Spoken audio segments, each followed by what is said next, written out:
अरे कितना कीमती समय मिला है, कितना कीमती समय मिला है, आप समझ नहीं पा रहे हैं, आप समझ नहीं पा रहे, पछताना पड़ेगा बाद में। थोड़ा समय विश्राम किया जाता है, इसको अभ्यास में डाल लो। कई वर्ष हो गए मध्याह्न में विश्राम नहीं, नींद का नहीं, थोड़ा शरीर अस्वस्थ होने का, लेट जाना फिर बैठ जाना, फिर टहलना, फिर लेट जाना बैठ जाना, नींद का नहीं। रात्रि में 4 घंटे इसको लेटने के लिए देते हैं बस, बीमार स्थिति में। शायद बीमारी ना होती तो पद्मासन में इसको हम विश्राम देते, पर अब पद्मासन लगा नहीं सकते। शरीर सुख आराम त्याग किए बिना भगवत मार्ग में कोई भी विजितात्मा नहीं हो सकता। रगड़ो, इस शरीर को रगड़ो, हाथ में माला है या काउंटर, टहल रहे हैं, जब नींद आ रही टहल रहे हैं, सिर्फ 4-5 घंटे शयन के लिए दीजिए।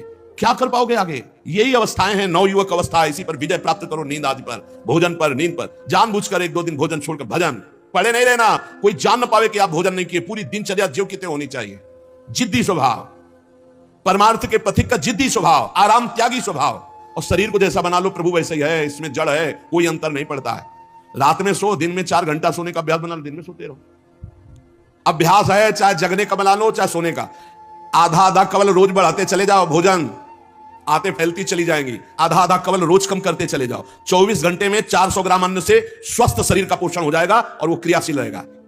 400 ग्राम अन्न से काहे को बर्बाद कर रहे हो? आते बढ़ाते चले जा रहे हो, इसको कम करो, कम करो। भोजन 400 ग्राम अन्न से काम चल जाएगा। जिसे भगवत प्राप्ति के बिना जिया नहीं जा रहा, तब भगवत प्राप्ति होती। ये शरीर सुख आराम के त्यागने की, हमें बहुत समय बर्बाद मत करो, समय बर्बाद मत। भोजन करो, नाम जब चल रहा है, अंदर पद चल रहा है, कोई भी भोग तुम्हें नहीं फंसा सकता यदि भगवान नाम चल रहा है। समझी नहीं रहे? भगवान नाम नहीं जब करना, बस मन मानी आचरण करना है। बड़ी भारी आवश्यकता है शरीर सुख आराम के मिटाने की साधक को। जीवन भर इसी में लगे रहे, जीवन भर। जब से इस मार्ग में चले तो इसी पर नींद और भूख, 2 पर भारी प्रहार रहा है। नींद और भूख, तो भगवान की कृपा से ऐसा। अब तो बहुत भारी रोग से ग्रसित है, लेकिन पीछे मुरारी शरण आए और कहा अल्ट्रासाउंड कराने चलना है, डॉक्टर ने बोला है, तो आज कुछ खाना नहीं। हम कहा आज की बात कर रहे हो? 3-4 दिन से कुछ नहीं गया। जब डॉक्टर बाद देखा, बोला बाबा पानी पे रहते हो क्या? जो वैसे किया, जानबूझ करके मधुकरी नहीं जाना, 3-4 दिन नहीं पाना। अब देखते हैं भजन कैसे होता है। और यह अभ्यास बचपन से, भूखे रह करके, सर्दी में, गर्मी में, बीमारी में, हर स्थिति में भजन नहीं छूटना, दिनचर्या नहीं छूटने। शयन में जो तुम्हें सुख मिलता है वो तमोगुणी नींद का है। जागृत होकर भजन में अगर समय व्यतीत कर दो, हाँ, जीवन आनंद में। शरीर सुख आराम को नष्ट करने की जरूरत है साधक को। दिन में सोना बंद करो। जो रात्रि में जगते हैं वो सो सकते हैं आधा टाइम। सोने का टाइम 4 घंटे तो 2 घंटे विश्राम कर लो। और रात्रि में ऐसी सेवाएं करो कि 1-2 घंटा उसमें विश्राम कर लो। 4 घंटे से काम। और जो रात्रि में चैन से सोते हैं, दिन में मत सो। दिन में टहलो, माला लो और अपने ही कमरे में टहलो, बंद करके कमरा, अपने ही अंदर टहलो, खूब नाम जप करो, मंत्र जप करो। देखो कैसा आनंद आता है कि अरे तेरा समय जा रहा है, पता नहीं आगे कौन सा रोग आ जाएगा, कौन सी घटना घट जाएगी, तू भजन करने लायक रहे या ना रहे। आज भजन कर लेगा तो कल, बता रहे हैं ना, हर समय मन उत्साहित रहता है। तभी हम कह रहे हैं कि भजन करोगे तो मरते दम तक तुम्हारा उत्साह नष्ट नहीं होगा, उत्साह संपन्न। कितना आनंद रहता है। मन से भगवत आराधना शुरू हो जाती है, मन से पाठ शुरू हो जाता है, मन से परिक्रमा शुरू हो जाती है। हमें लगना है। आराम शब्द जीवन में नहीं। सीधी बात समझो, जब तक भगवत प्राप्ति नहीं तब तक आराम नहीं। राम काज कीन्हे बिनु मोहि कहां विश्राम। बिल्कुल जिद्दी स्वभाव बनाना पड़ेगा। शरीर, आलस्य, प्रमाद, भोग, नाना प्रकार की खान पान सामग्री, तो भगवान कहते फिर मेरी प्राप्ति करो, विजित आत्मा बनो। आराम है। राम काज कीन्हे बिनु मोहि कहां विश्राम। समुद्र पार कर रहे हैं, मैनाक जी प्रकट हो गए, थोड़ा विश्राम कर लो। बोले नहीं, राम काज कीन्हे बिनु मोहि कहां विश्राम, मोहि कहां विश्राम। सेवक सुख चाह, मान भिखारी, व्यसनी धन, सुभगति व्यभिचारी, कभी नहीं। सर्वभूतात्म भूतात्मा, संपूर्ण प्राणियों के साथ आत्मवत व्यवहार करे। सब में मेरा प्रभु विराजमान है। जैसे हमारे किसी शरीर के अंग में चोट लग जाए तो हमें ही लगती है, ऐसे संपूर्ण चराचर जगत में जब हम किसी को दुखी देखे तो हमारा हृदय दुखी हो जाए। कैसे इसके दुख को, इसे सर्वभूतात्म भूतात्मा कहते हैं। जो योगी होता है वो सबको सुख पहुंचाने की चेष्टा करता है। किसी को भी दुखी देखकर उसका हृदय व्याकुल हो जाता है। साधन में स्वाभाविक प्रवृत्ति नहीं होती, लगाना पड़ता है। इसलिए उद्देश्य दृढ़ रखो। अब हमको इसी जन्म में भगवत प्राप्ति करनी है। हम प्रियालाल की शरण में हैं। हमारा एक एक मिनट बड़ा कीमती है। हर मिनट में, हर सेकंड में हमें नाम जप करना है और प्रभु के भरोसे रहना है। कम सोना है, कम खाना है, कम बोलना है। 3 बातें पकड़ो। कम सोना, इसका अभ्यास बना लो। कम खाना, इसका अभ्यास बना लो। और कम बोलना, इसका अभ्यास। ये 3 बातें जीवन में साधक के बिल्कुल सरलता पूर्वक आ जानी चाहिए। मिताहार, मित भाषण, और नियमित शयन, शयन से बचो, ये बहुत जहर है, नींद बहुत जहर है। निद्रा आलस्य प्रमादोत्थम तत्तामस मुदाहृतम, इसको एक सीमा में बांध दो, 3 घंटे 4 घंटे 5 घंटे, बस 24 घंटे माला, काउंटर, वाणी, सेवा, टहल रहे हैं, सो नहीं सकते, आराम नहीं कर सकते, नहीं कर सकते। ये अभ्यास बनाओ तभी आगे बढ़ पाओगे। सत्संग रोज सुनते हो, देखो तुम्हें जो डांट लगती है, तुम्हें बहुत प्यार करते हैं, प्रभु बहुत प्यार करते हैं, इसलिए डांट लगवा रहे हैं, इसलिए आपको सत्संग सुना रहे हैं। ये जीवन सार्थक कर लो, नहीं तो बहुत पछताना होगा। हम पशु पक्षी के जीवन में साधना नहीं कर पाएंगे। कैसे? हमारा चिंतन बदले। भगवान ने अगला शब्द का मदगत प्राणा, प्राण जिसके मेरे में समर्पित है। प्राण समर्पित का मतलब है प्राण वायु को लेकर प्रधान है। भोजन न मिले, जल न मिले तो भी हम जीवित रह सकते हैं काफी समय तक, क्योंकि प्राण वायु, प्राण बलवान पुष्ट होते हैं अन्न और जल से, लेकिन प्राणों की सत्ता वायु से है। ये जो श्वास प्रश्वास है, भोजन हमें 4-6 दिन न मिले तो आराम से दिनचर्या चल सकती है, पानी 8-10 दिन न मिले तो भी दिनचर्या चल सकती है, ऐसा नहीं कि मर जाएंगे, लेकिन 2 मिनट वायु ना मिले तो मर जाएंगे, 2 मिनट वायु ना मिले तो प्राण नष्ट। प्राण का सीधा संबंध वायु श्वासों से है, और प्रभु को प्राण समर्पित करने का मतलब हर श्वास नाम जप करना। मदगत प्राणा, हम पानी भी पिएंगे, भोजन भी पाएंगे तो प्रभु को समर्पित करके और हर श्वास नाम जप करेंगे तो मदगत प्राणा होगा। मच्चित्ता, निरंतर चिंतन करने के लिए हमें प्राणों को समर्पित करना होगा। हमारे प्राण समर्पित हैं, हम प्रसाद के द्वारा प्राणों का पोषण करेंगे और हर श्वास प्रश्वास में नाम जप। श्वास ऊपर गई तो नाम जप, श्वास नीचे गई तो नाम जप। बोधयंता परस्परम, यदि हम किसी से बात करेंगे तो अपने प्रभु की चर्चा करेंगे, उसी प्रभु की चर्चा का कथन, कथयंतश्च माम नित्यम, केवल भगवत चर्चा करेंगे, केवल। कभी कभी ये लोक कल्याण की भावना भी प्रपंच में उतार देती है। निवेदन है कि यहां कोई लोक वार्ता का प्रश्न लेकर के नावे, एक जगह तो बख्श दो जहां केवल भगवान के संबंध की चर्चा होने दो। श्रीधाम वृंदावन में आप आए हो तो प्रिया प्रीतम की चर्चा का प्रश्न करो, प्रिया प्रीतम की चर्चा सुनो, निहाल हो जाओगे। तुष्यंत च रमंत च, उसी में आनंद और संतोष होता है। भगवत चर्चा भी उसी में रमण कर। एक जगह तो रखो जहां तुम केवल प्रभु की चर्चा सुन सकते हो, प्रभु की चर्चा कर सकते हो। प्रपंच का तो बहुत विस्तार है। कथयंत च माम, माम भगवान कह रहे हैं, कथयंत च माम नित्यम तुष्यंत च रमंत च। चलते हैं हम भगवत मार्ग में, फैल जाते हैं फिर दुविधा युक्त संसार प्रपंच में। केवल भगवत चर्चा, कथयंत च माम, भगवान केवल माम, मेरा, प्रियालाल के सिवा और कोई चर्चा। बार बार बोर्ड लगवा देते हैं, श्यामा श्याम की चर्चा के सिवा यहां कोई चर्चा न की जाए। आपको अगर आशा है कि यहां से कोई काम बनते हैं तो पहले आपको बता देते हैं हम असमर्थ हैं, हमारे में कोई सामर्थ्य नहीं है, हम केवल प्रभु की चर्चा करते हैं, प्रभु का नाम जपते हैं, प्रभु के लिए जीवन है, बस इतनी बात है। जो प्रभु में डूबना चाहता है वो आए, स्वागत है। इसके अलावा ना कोई आशीर्वाद, ना कोई तंत्र मंत्र, ना कोई जंतुर, ना किसी भी तरह की कोई ढांढस वृत्ति बना सकते हैं कि जाओ तुम्हारा ठीक हो जाए, तुक्का लग जाए, ठीक हो जाए, तुम्हारे भाग्य की बात है। यहां से कोई चमत्कार नहीं, यहां एक ही चमत्कार है, मलिन मन को श्री भगवान में लगा देना, जीवन को जीवन मुक्त अवस्था में पहुंचा देना। निर्विकारता की स्थिति प्राप्त करने के लिए साधु समागम है। भगवान का आदेश है, यदि मुझे अनुभव करना चाहते हो, इसी जन्म में परमानंद की प्राप्ति करना चाहते हो तो मैं ये मन आदत्स्वम मयि बुद्धि निवेश है। कैसे करोगे? भगवान कह रहे मत चित्ता, मेरे में चित्त लगाओ। चित्त कैसे लगेगा? क्योंकि हम प्राणों से बहुत प्यार करते हैं, देह प्राण ते प्रिय कचुनाई, इसलिए भगवान को कहना पड़ा प्राण मेरे को समर्पित करो। कैसे समर्पित करें? जो खाओ पियो भगवान को भोग लगा के, रात दिन नाम जप में, हर श्वास में भगवत चिंतन। अगर वार्ता करनी तो बोधयंता परस्परम कथयंतश्च माम नित्यम, केवल मेरी चर्चा। बड़ा दुर्लभ हो रहा है, भगवत चर्चा होना बड़ा दुर्लभ हो रहा है। भैया ये सब सुनो भरत भावी प्रबल, बिलख कहो मुनिनाथ, हानि लाभ जीवन मरण जस अपजस विधिहात। जब कर्मों का फल भोगने का आया तो महात्मा जी, और जब पाप कर्म करने जा रहे थे तो पूछ लेते हमसे कि हम पाप कर्म करने जा रहे हैं, आपकी अनुमति है क्या?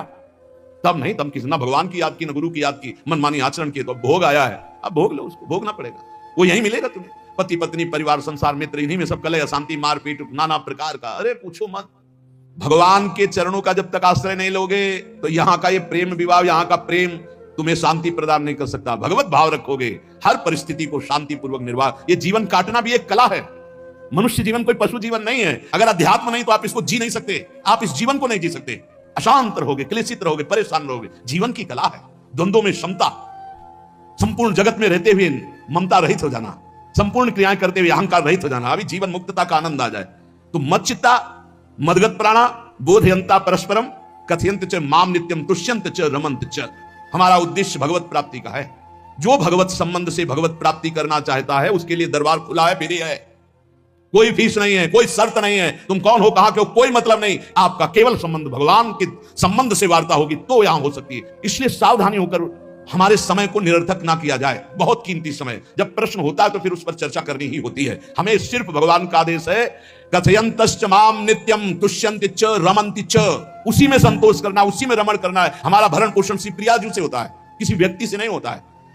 हमारे यहां श्री श्यामा श्याम विराजमान है, उनका पूरा जगत है। तुम्हारी बुद्धि में मेड़ है, भेदभाव है, उनके लिए भेदभाव नहीं। सब मम प्रिय सब मम उपजाए, तो हम अपने स्वामी के अनुसार चलेंगे। सब मेरे प्राणनाथ श्यामा श्याम के जन है, कोई भी हो, इतना ना छोटा ना इतना बड़ा, ना इतना प्रिय ना इतना अप्रिय, सब बराबर है। एक तरफ चाहे गुणात्मा गुण से युक्त महात्मा और एक चाहे दुरात्मा दुर्गुणों से युक्त, दोनों को ऐसे दुलार करके श्री जी की तरफ बढ़ाने वाला मार्ग, ये मार्ग यहाँ का है। कथयन्ति माम नित्यम तुष्यन्ति रमन्ति तेषां सतत युक्तानां भजतां प्रीतिपूर्वकम, जो सतत प्रेम पूर्वक मेरा भजन करता है, भगवान करे ददामि बुद्धि योगम तम, उसकी बुद्धि का योग मैं करा देता हूं। ये खास बात हुई, लगाने की चेष्टा हमने की मन बुद्धि को, और भगवान आकर मन बुद्धि में विराजमान हो गए। तेषामेवानुकंपार्थ महमज्ञानजं तमः नास्यात्म्यात्म भावस्थो ज्ञान दीपेन भास्वता। भगवान कृपा करके उसके हृदय में ज्ञान प्रकाशित कर दिया। जब कोई सतत भजन करता है, प्राण प्रभु को समर्पित कर देता है, चित्त प्रभु में लगाए हुए प्रभु की चर्चा, भगवान उसके अंदर ज्ञान प्रकाशित कर देते, तो वो अनात्म भाव जो देह भाव था उसका नाश हुआ और वो भगवत भाव में स्थित हो जाता है। भगवान कह रहे हैं मत चित्तः सर्वदुर्गाणि मत प्रसादात् तरिष्यसि। जब कोई मेरे में चित्त लगाता है तो मेरी कृपा से सारे दुर्गुणों का नाश हो जाता है। महात्मा तो भगवान बनाते हैं, करो सत्य ते साधु समाना, मैं उसे साधु बनाऊं। हमारा कर्तव्य हमारा चित्त प्रभु में लग जाए, मेरा चिंतन करो, भगवान का आदेश है। बस खास बात है चिंतन। हमारी प्रारंभ से विशेष श्रद्धा इसी बात में रही गुरु शब्द पे कि रात दिन कोई भी चेतना युक्त क्षण ऐसा ना जाए जिसमें भगवत विमुखता हो। बस इसी बात की साधना जीवन भर रही।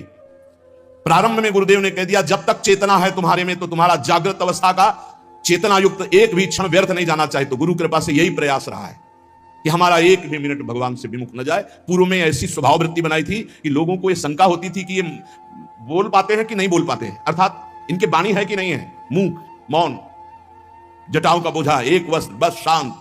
बुलाया गया, घंटा बजा तो पहुंच गए, प्रसाद लिए, उसमें एकांत, हर समय मंत्र। कथा में बैठे हैं, अनुकूल वचन आया तो सुन लिया, नहीं पूरा का पूरा सत्संग ऐसे ही चला गया। हमारा मंत्र चल रहा है, एक क्षण भी मंत्र से विलग नहीं।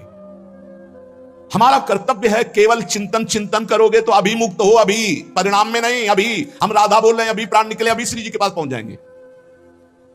भगवान की कृपा का बल और साधन का तुम्हारा पूरा प्रयास प्रयत्न, ध्यान रखो, दो से सिद्धि प्राप्त होती है।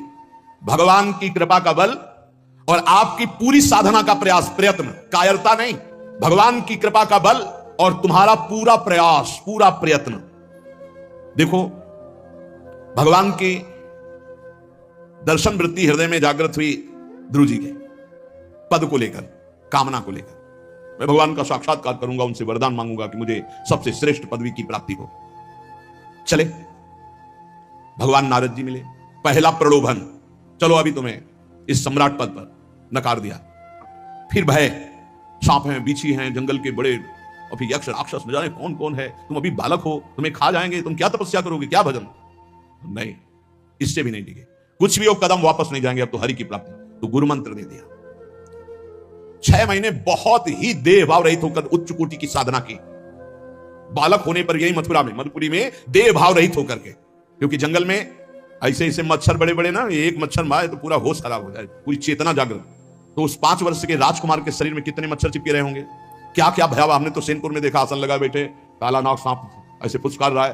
पूरा दृढ़ निश्चय है कि अगर ये काटने का समय है तो काट लेगा, नहीं काटना तो बिल्कुल नहीं काटेगा, बैठे रहो। वैसे पास से निकल गए, छाती से भी निकल गए हैं। निश्चय कि अगर काटना है काट।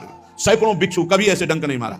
और अगर काटना हो मारना हो ना तो बढ़िया महल में बैठे हो तो वहां जाके काट लेंगे। ध्रुव जी अपनी निष्ठा से कभी नहीं विचलित हुए। अब जब भगवान सामने आए तो आखिरकार 5 वर्ष के बालक घबरा गए। भगवान का तेज, भगवान का रूप, भगवान की महिमा। भगवान मुस्कुराए, कृपा दृष्टि से देखे, बल मिला, भगवान को देख पा रहे हैं। अब मन में आया कि मैं स्तुति कैसे करूं, क्योंकि कोई ज्ञान तो है नहीं। भजन किया, भगवान की प्राप्ति हो रही, लेकिन अब कोई ऐसा ज्ञान तो है नहीं जिससे भगवान का स्तवन करे। भगवान की तरफ देख करके कुछ कहना चाहते हैं, पर क्या भगवान को कहें, यह ज्ञान नहीं। तो भगवान ने अपने ज्ञान स्वरूप शंख का ध्रुव जी के कपोल पे स्पर्श करा दिया। जो भगवान कह रहे, ज्ञान तो मेरी कृपा से होता है, अभी पीछे इस श्लोक में भगवान ने कहा तेसा मेवानुकंपार्थो महमक ज्ञानजम तमः नाशयाम्यात्म भावस्तु अनात्म भाव का, ये जो आत्मस्वरूप अनात्म देह में भावा गया है, इसके नाश का जो ज्ञान होता है ये भगवान की कृपा से होता है। जे भी संग छुआया दिव्य ज्ञान और भगवान की दिव्य स्तुति की। तो ये देखा जाता है कि भगवान की कृपा से ही साधक में दिव्यता आती है, दिव्य ज्ञान आते हैं, पर प्रयत्न अपना होना चाहिए। प्रयत्न था तभी तपस्या में आए, नहीं तो प्रलोभन में फंस जाते या भय में डर जाते। ना प्रलोभन में फंसे चक्रवर्ती सम्राट पद देने पर, और ना भय में फंसे कि सांप बिच्छी और सिंह खा जाएगा, इससे भयभीत नहीं हुए। और प्रयत्न इतनी जोर का कि आप भागवत में पढ़ लीजिए, देह भाव रहित होकर कितना कठोर तप, 6 महीने में भगवत साक्षात्कार। आत्मबल, भगवत कृपा बल।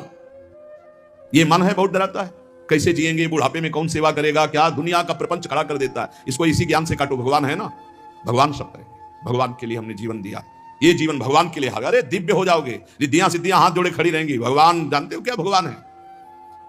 हम एक बार भगवान के नाम पर अपने आप को न्यौछावर तो करके देखें, पर यह अहंकारी जीव मानता नहीं है। यह अहंकार का बल लिए रहता है। आसुरी प्रकृति है ये अहंकार। अहंकारम बलम दर्पम कामम क्रोधम च संस्कृता। जिसके अंदर ये आसुरी प्रवृत्ति अहंकार होता है, उसमें काम क्रोध लोभ ये भरपूर होते हैं। कहां से भगवत प्राप्ति हो। जहां ये दुश्मन रहते हैं वो घर तो तुमने सुरक्षित दे रखा है दुश्मनों को। आसुरी प्रकृति को तुमने, अहंकार को अपना स्वामित्व दे रखा है। मैं वो अहंकार जिसके साथ प्रकृति लगती है। जब अहंकार और बढ़ जाता है तो ईश्वरो हम अहम भोगी सिद्धो हम बलवान सुखी। तरंग से समुद्र नहीं होता, समुद्र से तरंग होती है। हम जितने भी हैं सब तरंग हैं उस परमात्मा की। वायु विकार नष्ट हुआ, समुद्र में ही लीन हो गए, ये बात है। लेकिन एक तरंग समुद्र नहीं पैदा कर सकती। एक सूर्य चमक रहा, कोई बंद के सूर्य दूसरा चमके दिखाए। बहुत सावधानी से उपासना करो। ये अहंकार, भगवान कह रहे हैं, भगवान ये जो अहंकारम बलम दर्पम कामम क्रोधम च संस्कृता, इस अहंकार को नहीं मिटाया तो ये अनुभव कराने लगता है और 4 बोलने लगते हैं कि आप तो भगवान है। तो धर्म सम्राट करपात्री जी, इतने सिद्ध महापुरुष, और विश्वेश्वर विश्वनाथ की स्थापना करके रात दिन आराधना काशी में। बड़े बड़े सिद्ध महापुरुष भगवान शिव की आराधना करते, बड़े बड़े सिद्ध महापुरुष भगवती अम्बा की आराधना करते। ये कौन सा ज्ञान प्रकट हो जाता है जो भगवत स्वरूपों का अपमान होने लगता है। मुझे यही समझ में नहीं आता। गुरु रूप से हमें शास्त्र के आचरण देने आए, मनमानी भ्रष्टाचार सिखाने नहीं आए। आज तक कभी कहीं भी भगवत स्वरूपों का अपमान महापुरुषों द्वारा नहीं हुआ। महापुरुष और भगवान में अंतर नहीं, पक्का मुझे विश्वास। हम तो चराचर जगत को भगवत स्वरूप मानते हैं, लेकिन आचरण कराने के लिए आचार्य गुरुदेव जैसे चले हैं वैसे ही चलना होता है। सदैव संतों ने अपने को अधम और तुच्छ और नीच कहा है। हनुमान जी जैसा कोई ज्ञानी महाबली, कोई त्यागी, कोई ब्रह्मचारी बैरागी, हनुमान जी जैसा कोई त्रिभुवन में द्वितीय हुआ हो तो बता दो। अतुलित बलधामम हिम शैलाभरेहम दनुजवन कृशानुम ज्ञानिनाम अग्रगण्यम। अरे जय गिर चरण दे हनुमंता चले सुगा पाताल तुरंता। हजार हजार को पकड़ के कछु मारिस कछु मर्दिस कछु मिले से धरि धूरी। अब विभीषण जी से कैसे परिचय बता रहे। प्रात ले जो नाम हमारा तेहि दिन ताहि ना मिले आहारा। असमय अधम सखा सुनु मोहू पर रघुबीर। क्या दैन्यता का स्वरूप हनुमान जी। भगवान से जब हनुमान जी मिल रहे तब उनसे प्रभु आप पूछ रहे हो कि तू नाथ एक में मंद मोह बस ज्ञानी नाम अग्रगण्यम। एक में मंद मोह बस कुटिल हृदय अज्ञान पुनि प्रभु मोहि बिसारेऊ दीन बंधु भगवान। जय प्रणतारित भंजन चरणों में लौट गए हनुमान जी। सबरी जी भगवान सामने बैठकर स्तुति करते हैं। जो नवधा भक्ति है वो उपदेश नहीं है, सबरी जी की स्तुति है। ये सब भक्ति सबरी जी में विराजमान, क्योंकि उसी समय सबरी जी भगवत धाम जाती है तो उपदेश तो उसको दिया जाता है जो आचरण में उतारे। सबरी जी तो सिद्ध महापुरुष अभी भगवत धाम जा रहे हैं भगवान के सामने। वो क्या कहती, अधम ते अधम अधम अति नारी तीन मह में मति मंद अघार। हरिवंश महाप्रभु क्वा हम तुच्छा परम अधम प्राण्यो गर्ह कर्मा यत नाम स्फुरति महिमा हे वृंदावनस्य। इन सब बड़े बड़े आचार्य महापुरुषों ने भगवान की दास्ता स्वीकार करके जीवन अर्पित करके आचरण करके दिखाए। जहां ये आसुरी अहंकार होता है तो ईश्वरोहम महम भोगी सिद्धोहम बलवान। ये सिद्धावस्था नहीं है, ये तमोगुणी आसुरी अहंकार का परिणाम है जो ये दिखाई देता है भगवत स्वरूपों का अपमान करके। नहीं, यद्यपि अभेद है वो महापुरुष शिव और वो अभेद है, पर आचरण जब करेगा तो स्वामी और सेवक का करेगा। काशी नगरी सिद्धों की नगरी है, ज्ञानियों की। ले देखा, बड़े बड़े सिद्ध परमहंस जाते हैं शंकर जी के दर्शन करने, विश्वनाथ जी के, तो जिनकी कमंडल भी नहीं, दिगंबर है ना, तो वो भी ऐसे हाथ उठा के नमः पार्वती पते, और बस ऐसे सर झुकाए खड़े रहते हैं। जल भी नहीं है, पत्र भी नहीं है, ऐसे वो हम सब खड़े खड़े घंटों खड़े रहते थे। वहां के शिव पार्षदों से ऐसा करुणा में प्रेम हो गया था कि वो हमें नहीं हटाते थे, तो एक कोने में घंटों खड़े रहते थे और दर्शन करते रहते थे भगवान विश्वनाथ जी। तो जैसे ऐसे अवधूत आते, न कोई जल ककमंडल है, ना कोई पत्र है, ना कुछ। नजदीक गए और नमः पार्वती पते हर हर महादेव, बस सर झुका, ये है। और स्वयं शिव स्वरूप है, इतना अंतर नहीं ब्रह्मबोध में। भक्तों में भी कभी कभी अहम प्रकट होता है, वो वाणी से आपको दिखाई देगा, लेकिन वो आसुरी अहंकार नहीं होता। ध्यान रखना, ये उनका भागवतिक बल होता है, ये आसुरी अहंकार नहीं होता। जैसे जनक जी की सभा लगी हुई है, भगवान श्री राम लक्ष्मण जी विराजमान है विश्वामित्र जी के समीप बड़े सौम्य भाव से। जनक जी महाराज ने देखा कि बड़े बड़े वीर आए, पर धनुष यज्ञ में धनुष को अधिकों को कोई उठा ही नहीं पाया। खंडन की तो बात जाने दो। रावण बाणासुर आया, आरती प्रणाम करके चले गए। अब आशा ही खत्म हो गई, कोई उठाने वाला ही नहीं। तो उनका वीर विहीन मही में जानी। अब मैं आज जान गया कि पृथ्वी वीरों से रहित हो गई। अगर मैं ऐसा जानता कि इस भूमंडल में कोई वीर ही नहीं अजगों का खंडन करने वाला, तो मैं ऐसा प्रण नहीं लेता, मेरी जान की कुंवारी रह जाएगी। ऐसे विकल होके वीर विहीन मही में जानी। जनक जी ने इतनी बात जे भी कही तो लक्ष्मण जी कूद पड़े सिंह शावक की तरह उछलकर, और कहा कि जहां रघुकुल भूषण भगवान श्री राम विराजमान हो, जनक ये बड़ी तुमने निराशापूर्ण बात कैसे कह दी? तुमने ऐसी बात कह दी जहां रघुकुल भूषण भगवान श्री राम विराजमान है। ताल ठोकी और कहा अगर इनका इशारा हो जाए, समझो, जो तुम्हारी अनुशासन पाऊं, कंदुकी ब्रह्मांड उठाऊं, काचे घट जिमी डारों पोरी, सकऊं मेरु मूलक जिमी तोरी, कमल नाल जिमी चाप चढ़ाऊं, जो जन सत प्रमाण ले धाऊं। हे जनक, जहां रघुनाथ जी विराजमान होते वहां ऐसी बात नहीं कहते। तुमने ऐसी बात कैसे कह दी? अगर मेरे स्वामी का आदेश हो जाए अभी तो पूरे ब्रह्मांड को कच्चे घड़े की तरह तोड़ दूं। ये अजगो पुराना 100 योजन एक बार में दौड़ते हुए जाऊं और इसको ऐसे कमल लाल की तरह तोड़ दूं, मेरे स्वामी का आदेश हो। यह अहंकार नहीं है। पहली बात कही, जो तुम्हार अनुशासन पावो, अगर मेरे प्रभु श्री राम की आज्ञा हो जाए।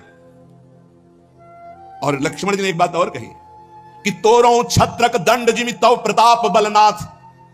आज के बाद कभी धनुष स्पर्श नहीं करूंगा यदि मेरी बात झूठी हो जाए। आपके प्रताप से इसे बरसाती छत्ते की तरह तोड़ दूं इस अजगौ को, अगर आपका आदेश हो। तव प्रताप बलनाथ, यह अहंकार नहीं है, यह भक्त का भगवत प्रताप है।